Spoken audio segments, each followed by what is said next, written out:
오늘 말씀은 예레미야 23장입니다. 23장 1절서부터 8절까지 말씀.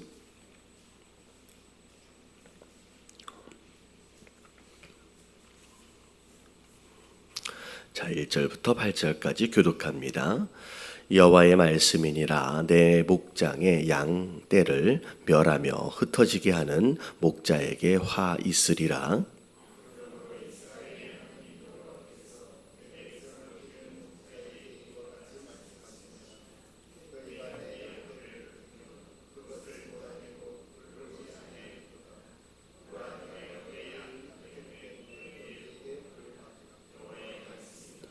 내가 내 양떼에 남은 것을 그 몰려갔던 모든 지방에서 모아 다시 그 우리로 돌아오게 하리니 그들의 생육이 번성할 것이며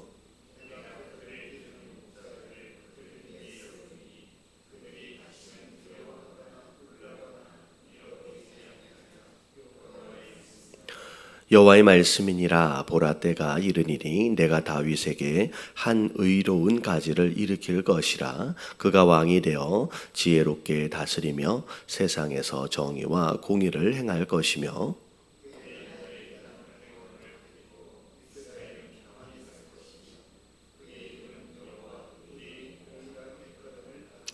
그러므로 여호와의 말씀이니라. 보라, 날이 이르리니 그들이 다시는 이스라엘 자손을 애굽 땅에서 인도하여 내신 여호와의 사심으로 맹세하지 아니하고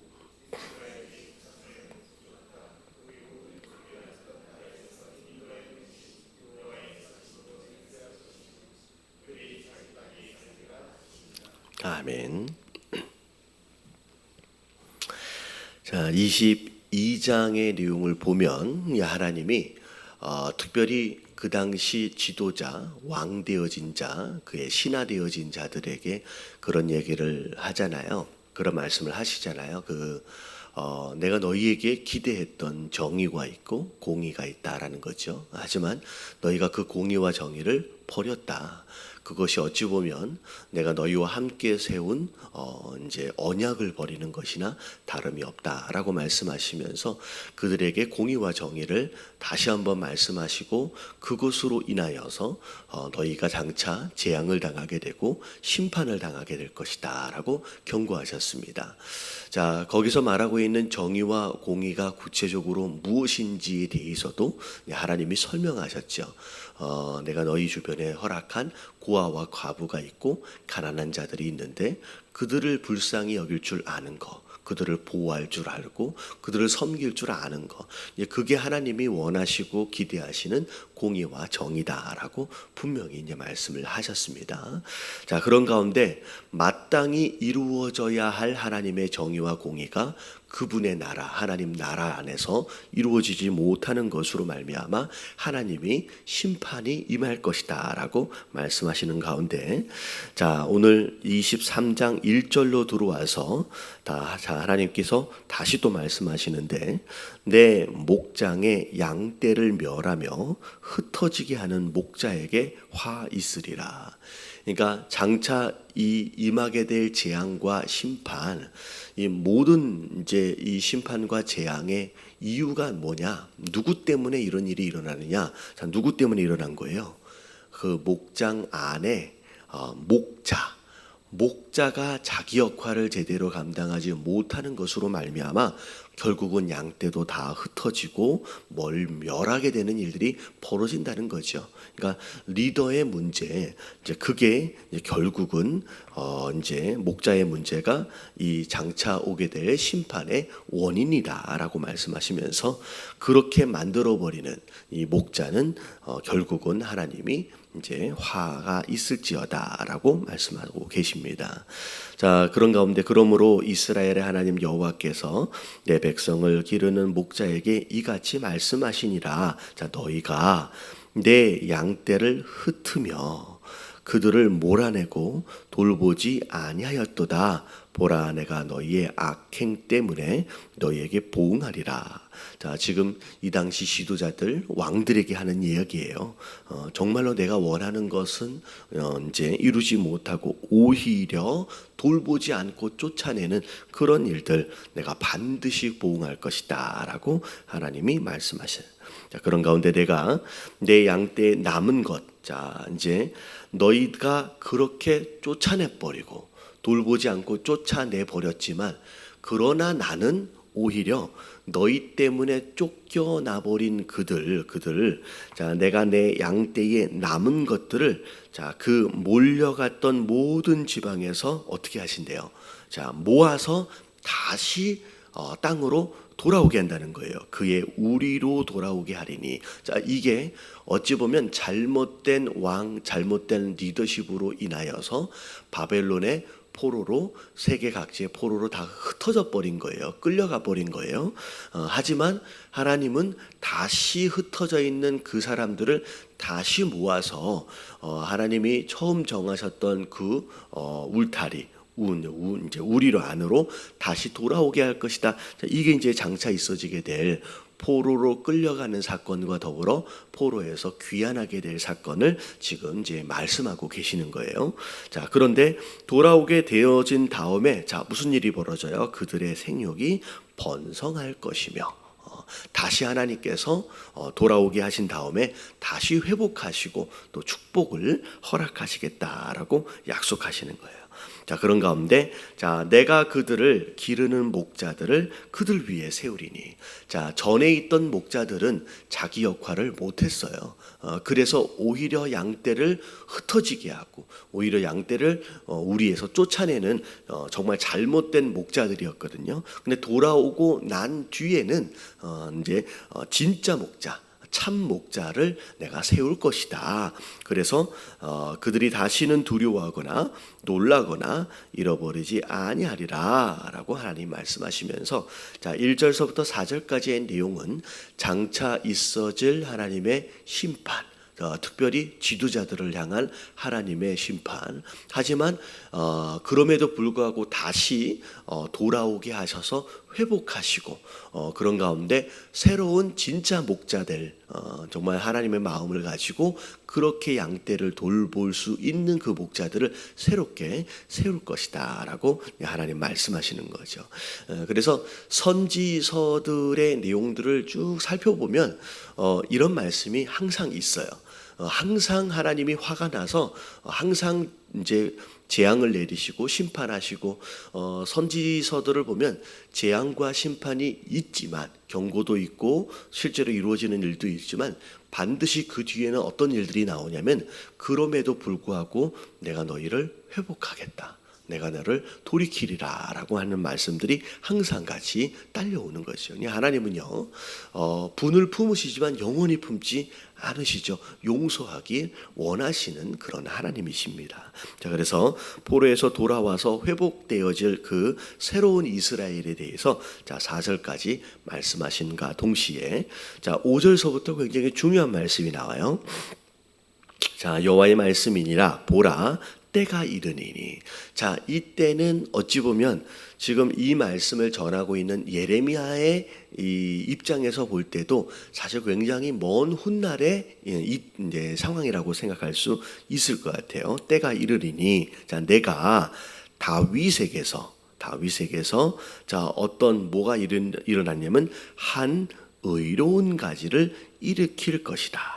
자, 여기서 의로운 가지 앞에 한이라고 하는 게 붙어 있어요.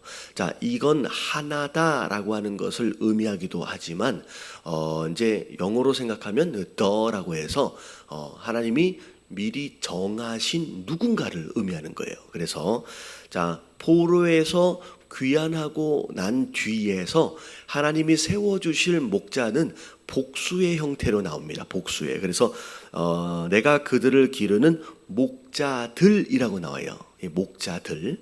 여기서 만약에 목자라고 단수로 표현이 되어졌으면 이게 예수님을 의미하는 것일 겁니다. 근데 이게 복수이기 때문에 새로운 지도자들, 새로운 왕들 뭐 이렇게 생각할 수 있을 것 같은데, 자 5절로 넘어와서의 의로운 가지는 가지들이 아니라 한 의로운 가지예요. 자, 이게 누구냐면 이게 바로 장차 오실 예수 그리스도. 이제 예레미야 입장에서 볼 땐 장차 오실 예수님 그리스도고, 우리는 이미 오신 예수님 그리스도죠. 자, 그래서 예수 그리스도가 자 다윗에게서 이제 태어나죠. 다윗의 혈통을 따라서. 그래서 이런 구약에 나와 있는 이런 다윗의 혈통을 따라 이제 오시게 될, 그래서 다윗의 자손 예수 그리스도 이렇게 되는 거죠. 자, 그래서 거기서 의로운 가지가 가지를 일으킬 것인데, 자 그가 뭐가 되냐면 왕이 될 것이래요. 왕이 될 것이래요. 자, 이런 거예요. 그동안 있어져 왔던 왕은 하나님의 마음을 갖지 않은 왕들이었습니다. 물론 다시 새롭게 이제 왕 목자들을 세우신다라고 하나님 말씀하셨지만, 그들 또한 온전히 하나님의 말씀에 순종할 수 있는 자들은 아니에요. 다 부족한 자들일 수밖에 없다는 거죠. 하지만 사람의 왕 되어짐은, 사람의 리더 되어지고 목자 되어짐은 어찌 보면 온전하거나 완전할 수는 없어요. 다 부족할 수밖에 없지요. 하지만 진짜 왕으로 오신 예수 그리스도, 진짜 그 다윗에게서 일으켜진 이 의로운 가지로서의 그분은 완전한 왕 되신다는 거죠. 완전한 왕 되신 분. 그래서 그분이 왕이 되셔서 자, 이 땅을, 이스라엘을 뭘로 다스린대요? 지혜롭게 다스릴 것이다. 그리고 세상에서 뭘 행할 것이래요? 그렇게 하나님이 원하셨던 정의와 공의를 행하실 것이다 라고 하나님 말씀하시는 거죠. 그게 바로 왕으로 오실 예수 그리스도의 모습이다 라는 거죠. 여러분, 사람은 이제 부족할 수밖에 없지만 예수님은 그렇지 않아요. 예수님은 진정한 우리의 왕 되시고 정말로 우리를 지혜롭고 또 정의와 공의로 그렇게 다스리실 분이다라고 하나님 이제 예레미야를 통하여 말씀하고 계시는 거예요. 자, 그런 가운데 그의 날에 유다는 구원을 받게 될 것이다. 예수님이 오시면 진정한 구원이 그때 이루어지는 거예요. 그러니까 이런 거예요. 하나님이 포로로 끌려갔던 이스라엘 백성들을 다시 이제 귀환시키시고 회복시키지만, 그들의 귀환과 회복은 어찌 보면 일시적인 것이고 이제 완성되어진 게 아니라는 거죠. 다시 세우게 될 목자들도 완전하지 못해요. 그러니까 이 땅에서 일어난 이 모든 것들은 하나님 회복하심이 있지만 완전하진 않아요. 근데 완전하지 못한 그런 모습들 가운데서 이제 그걸 완성하시기 위해서 오실 분이 계시는데, 그게 누구냐면 예수 그리스도시고, 그분은 완전한 지혜로 다스리시고 그리고 정의와 공의를 이루시고, 그리고 그분이 유다에 행하실 구원은 완전한 거라는 거죠. 구원을 받게 될 것이다. 그리고 이스라엘은 평안히 살 것이고 그의 이름은 여호와 우리의 공이라 일컬음을 받으리라. 그래서 예수님의 또 다른 이름은 여호와 우리의 공의. 이게 예수님의 또 다른 이름이에요. 그분이 이 땅에 오셔서, 예수님이 오셔서 공의로 이 땅을 이제 다스리실 것이기 때문이라는 거죠. 자, 그래서 자, 예수님이 이 땅에 오시면, 자, 이제 회복되어지면 무슨 일이 일어나냐면, 그러므로 여호와의 말씀이니라, 보라 날이 이르리니 그들이 다시는 이스라엘 자손을 애굽 땅에서 인도하여 낸 여호와의 사심으로 맹세하지 아니하고. 자, 이런 거예요. 이스라엘 백성들이 이제 그들의 삶 속에서 맹세하며 살았어요. 근데 그들이 어찌 보면 입술로 인정하는 신앙의 모습이었어요, 이 맹세가. 근데 그 맹세의 내용이 하나님에 대하여 어떻게 맹세를 했냐면, 애굽에서 인도하여 낸, 그러니까 출애굽의 하나님이에요. 출애굽의 하나님을 두고 맹세하고 살았거든요. 그게 신앙의 기초였습니다. 그러니까 그들 마음 가운데 하나님은 어떤 하나님이냐?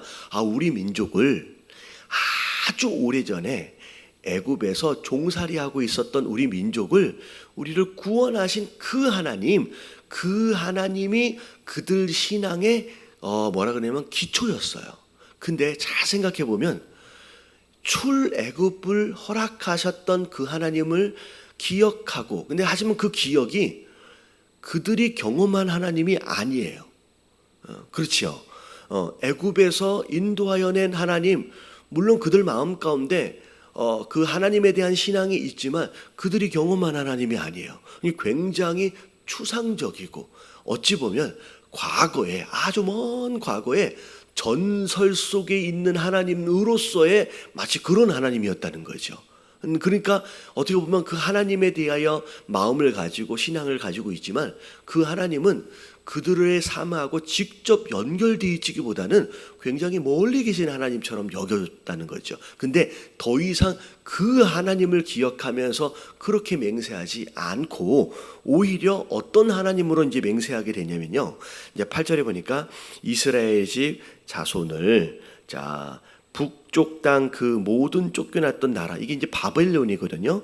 거기에서 인도하여 낸 여호와의 사심으로 맹세할 것이다. 다시 말하면 출애굽의 하나님이 아니라, 좀 새로운 말이긴 하지만 어떤 하나님이에요? 바벨론의 하나님이에요. 그러니까 출애굽의 하나님은 이들은 한 번도 경험한 적이 없어요. 굉장히 먼 과거의 일이에요. 그냥 전설 속의 일이에요. 근데 이제는 하나님에 대하여 맹세하며 살아갈 때에 어떤 하나님으로 맹세하며 살아가느냐면 내가 경험한 바로 그 하나님이에요. 내가 포로로 끌려갔었는데 나를 포로에서 귀환하도록 하시고 나를 돌아오도록 하시고 나를 회복하도록 하신 나의 그 하나님을 두고 이제 맹세하면서 그렇게 살아간다는 거죠. 그래서 맹세하게 할 것이며 그들이 자기 땅에서 살 것이다 라고 말씀하시는 거예요. 여러분, 이게 마지막 말씀이 굉장히 중요해요. 오늘 말씀은 크게 두 가지로 나눠져요. 사람 지도자는 완전하지 못했어요. 그래서 이스라엘의 재앙이 임하게 되고 심판이 임하게 된 원인을 제공한 자들이 바로 그들이었습니다. 그래서 하나님이 회복하시겠대요. 하지만 새로운 목자를 세운다라고 할지언정 그 목자들조차도 완전할 수 없다라는 거죠. 그래서 하나님이 진짜 왕을 보내시고 진짜 목자를 세우시겠다는 거예요. 그게 누구예요? 그게 바로 우리가 알고 있는 예수 그리스도입니다. 오늘도 우리가 누구를 따라가야 하느냐라고 하는 부분에 있어서 진짜 우리를 지혜로 다스리고 하나님의 공의와 정의로 다스리실 예수 그리스도가 우리의 왕 되시고 우리의 리더 되신다는 거죠. 그래서 우리의 신앙은 내 삶의 왕으로 오시고 내 삶의 목자로 오신 예수 그리스도를 철저하게 믿고 의지함으로 그분을 따라가는 삶. 그럼 우리의 신앙생활이 바로 그런 것이다는 거죠. 그래서 완전한 예수 그리스도, 완전한 왕 되신 그 하나님, 그 예수 그리스도를 오늘도 바라보고 믿고 의지하며 나아갈 수 있는 그런 성도가 되어지는 것이 첫 번째 우리의 기도의 제목이고요. 두 번째가 뭐냐면 과연 우리가 하나님이라고 부르고 있는 그 하나님이 과연 오늘 말씀에 나와 있는 것처럼 한 번도 어떻게 보면 그려보지도 못했던 저 전설 속에 출애굽의 그 하나님을 우리가 막연하게 믿고 그렇게 살아가고 있느냐라는 거죠. 근데 그렇게 해서는 안 된다는 거예요. 이 당시로 얘기하면 출애굽의 하나님은 내려놓고 이제는 어떤 하나님은 내가 경험한 바벨론의 그 하나님을 이제는 내가 믿고 의지하며 나간다는 거죠. 우리도 이제 마찬가지예요. 바벨론의 하나님은 또 우리로의 입장에서 볼 때 또 전설 속의 하나님이에요. 과연 우리는 성경 속에 어떤 누군가 제3자가 경험한 그 하나님을 그냥 추상적으로 그냥 믿고 따라가는 것이 아니라 실제적으로 내 삶을 구원하시고 내가 포로 되어진 자에서 나를 구원하시고 나를 인도하시고 나를 그의 백성 되어진 자로 온전히 세워가시는 나의 그 하나님, 나의 그 하나님을 진짜 인격적으로 만나고 그분을 의지하고 살아가는 신앙이 사실 되어져야 한다라고 하는 거예요. 그냥 많은 성도들이 그런 거예요. 그냥 아브라함의 하나님, 이삭의 하나님, 야곱의 하나님. 근데 내가 경험한 하나님은 없어요. 여러분, 그게 사실은 굉장히 위험한 신앙들 가운데 하나라는 거죠. 오늘 하루도 여러분 뭘 위해 기도하느냐? 하나님, 남이 경험한 그런 하나님을 오늘도 간접적으로 경험하며 살아가는 그런 신앙이 아니라 내가 경험한 그 하나님을 나의 하나님으로 내 마음 가운데 두고 그 하나님을 붙잡고 살아갈 수 있는 여러분 진짜 그런 신앙, 그런 신앙으로 오늘 하루를 살아낼 수 있는 그런 하루가 될 수 있도록 해달라고 여러분 기도하시면서 오늘 하루도 하나님 내 삶 가운데 하나님을 경험할 수 있도록의 기회를 허락해 달라고 여러분 함께 기도하며 오늘 하루 시작하도록 하겠습니다. 자, 주님 한번 부르짖고 통성으로 기도합니다. 시작. 주님, 하나님 감사합니다.